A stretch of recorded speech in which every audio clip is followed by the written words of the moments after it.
Now, obviously, he's going to be memed so hard that even his ancestors are going to experience it. And I concur with the sentiment, Mr. Romania. I'm sure they will do very well to accompany the great feeling of disappointment, given that they undoubtedly also voted for him. I mean, what more needs to be said about this, really? It's a fitting analogy for his presidency, I'll grant you that. A man far too old in a position he shouldn't be in, operating a piece of machinery, likely under the influence that he brings to a standstill and then collapses. But hey, look at the bright side. It means he can go off script without even using a teleprompter. But anyway, let us look at the media's legendary level of damage control for this unbelievably glorious PR disaster, shall we? Biden's tricked out bike loaded with extras, and one cause is fault. Yeah, because of course it's the bike's fault. It's not because you idiots took a near octogenarian who can't even fucking walk properly and put him on a bike, is it? When photo ops go wrong. But look at this. At the time, the bike, which appears to be the same one Biden was riding Saturday, had a Bond Rager cockpit, linear pull rim brakes, and a rusty chain well past its prime. You know that language was deliberately used as a slight dig. It reads like a punchline. But the claim with the bike's complexity, while it's also rusty. Okay, so that implies to me either the bike has been ridden before, presumably by him, negligence on behalf of getting the bike for the so-called president that's also rusted to pieces, or it's been rusted for so bloody long it hasn't seen much use in years. Take your pick. But then, oh my goodness, the attempts from the normie plebs at trying to somehow tie this back to Trump is just, it's beautiful. Trying to mock Trump for walking down a slippery walkway holding the railings. Meanwhile, their geriatric old git fell 3 times walking up a flight of stairs whilst also holding the railing. This has nothing to do with Trump. He just lives rent-free in your head and you look mentally unstable. But anyway, let me deviate for a second here. Let us get a bit more serious for a moment. Because we need to have a discussion about Biden, because I know I am not the only one who has noticed this.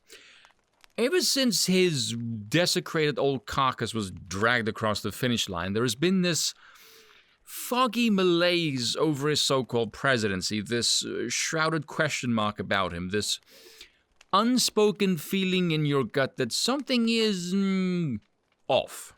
And you can see it, and I mean aesthetically. He looks old and defeated, just lifeless. This disinterested glaze over his face showing the hollowness behind the eyes, the empty corporate suitedness of how he reads a teleprompter. His entire demeanor lacks a sense of authenticity as a figurehead. He has no commanding stage presence. You don't need to be heavily invested into politics to look at the PR around this man and the dementia to think he is not capable of running anything. You can tell when he is and isn't doped up. He's sluggish, he's slurring his words, he drifts off mid-sentence. Again, he looks old and defeated. Not to mention, I don't recall any time he's gone off script where it didn't end in a gaffe and making the news. No one is moved by him. No one is inspired. No one fears him. No one respects him. He's just nothing. Case in point, when he met Obama again a couple of months ago, and Obama is desperately trying to avoid talking with him, even as Biden is clinging onto his shoulder like a fucking hawk. And then he just wanders off, looking confused, and no one is paying any attention to him at all. You look at that scenario optically and you'll think, this man has no command over anything. He has zero authority. He's propped up by drugs for the necessity of keeping up appearances. Biden is not the one running the show. I don't believe he's the acting president. I honestly don't think there even is one at this point. It's just being manipulated by the shadowy cabal behind him. From what we don't see to what we do see. The way his aides interact with him is very, very weird. Now, aside from the fact that he claims they undermine his message, and they replied with, well, we don't say anything he doesn't want us to say, which is bollocks. If you have to whine about being undermined to someone else, and not only do they find an excuse to dismiss your claims, but keep doing it anyway, you are not in charge of jack shit. The conduct around him is not one of someone needing assistance for his duties. They look like a group trying to protect a vulnerable secret. So let me ask you all a question, and give it some serious thought. If Biden were to hypothetically drop dead right now, do you think the country would be run any differently whatsoever? Yeah, exactly.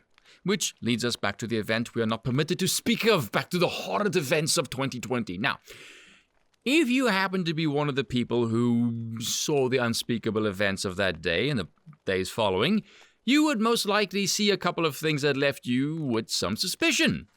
And then you had the media, who spent the prior 4 years lying through their asshole, propping up fake scandal after fake scandal after fake scandal. The most perpetuated one done by a sitting president's political opponents using the state apparatus and the taxpayers' money and then peddled through the media. They destroyed what little credibility they had, showing themselves to be rating-seeking sensationalist bullshitters, which culminated in them being about as trustworthy as the politicians they were filleting. Meanwhile, Trump was proven right again and again and again. So, when they then come out and say the claims aren't true and the powers that be prevent anyone from talking about it, you go from suspicious to red flags all over the place. Now, a fact of reality that the media desperately prays doesn't surface is if you have people who witness certain events and have some questions and thoughts to which you don't provide at least a credible counterbalance or explanation to, shoving your fingers in your ears and yodeling like a drunken badger does not make their suspicions go away. They, in fact, amplify them. So, when the next administration comes in then, and it's headed by a seemingly empty-headed husk that's evidently not at all in charge of anything, who takes all of the previously effective policies and not only throws them out and sets them on fire, but openly creates problems where there weren't any. One or two mistakes you can dismiss as incompetence, which was already pushing it when the man supposedly steering the ship willingly into a fucking iceberg has been on the damn ship for almost half a fucking century, when it's exclusively mistakes. Literally not a single thing has been objectively good. When the previous evil orange man bad comes out and says, you will see absolute hell if this idiot gets in power, the likes of which you have never seen before. And all of his words echo like a fulfilling prophecy unfolding in real time.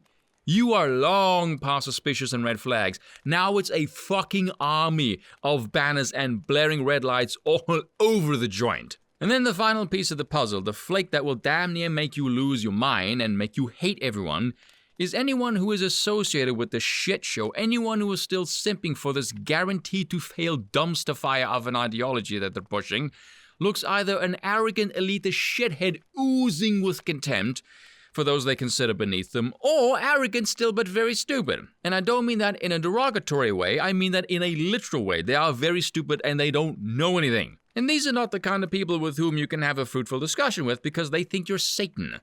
But hey, at the very least we have democracy. Shit it.